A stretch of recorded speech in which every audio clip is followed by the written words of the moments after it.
আসসালামু আলাইকুম। আমি আপনাদের মাঝে আবারও চলে আসলাম। আমার স্বাস্থ্য ভাই একটা ছবি দিয়ে আপনাদের মাঝে বলছিলাম যে নিখোঁজ হয়ে গেছে, উমরা করার জন্য চলে গেছিল, পাওয়া যাচ্ছে না। আলহামদুলিল্লাহ এখন খবর পাওয়া গেছে আজকে সে পুলিশের হেফাজতে আছে।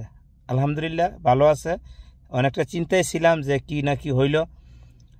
এখন পুলিশের হেফাজতে হওয়ার কারণ হইল হের কিন্তু আকামা ছিল না। আকামা ডেট না থাকার কারণে উমরা করতে গেছে, মনে করছে যে উমরা করলে ধরবে না।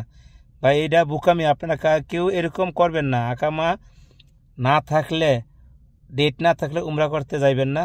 এই যে দেখুন জ্বলন্ত প্রমাণ যে আমার চাস্তো ভাইরে আটক করে ফেলেছে আজকে কয়দিন, প্রায় 15 দিন হয়ে গেছে। তো এরকম কেউ যাইবেন না। তো আলহামদুলিল্লাহ যেটা আপনাদেরকে বলার ছিল যে আমার চাস্তো ভাই এখন আলহামদুলিল্লাহ পুলিশের হেফাজতে আছে, কোনো টেনশন করেন না। তো যারা যারা আপনারা আমার ভিডিওটা ছবিটা লাইক দিয়ে শেয়ার করে অনেক উপকার করেছেন, সবাইকে অসংখ্য ধন্যবাদ। তাই আপনাদেরকে শিওর করে দিলাম। এখন আপনারা সবাই একটু নিশ্চিন্তে থাকতে পারেন যে এই খবর পাওয়া গেছে, বর্তমানে সফর জেলে আছে। তো সবাই ভালো থাকবেন। আসসালামু আলাইকুম।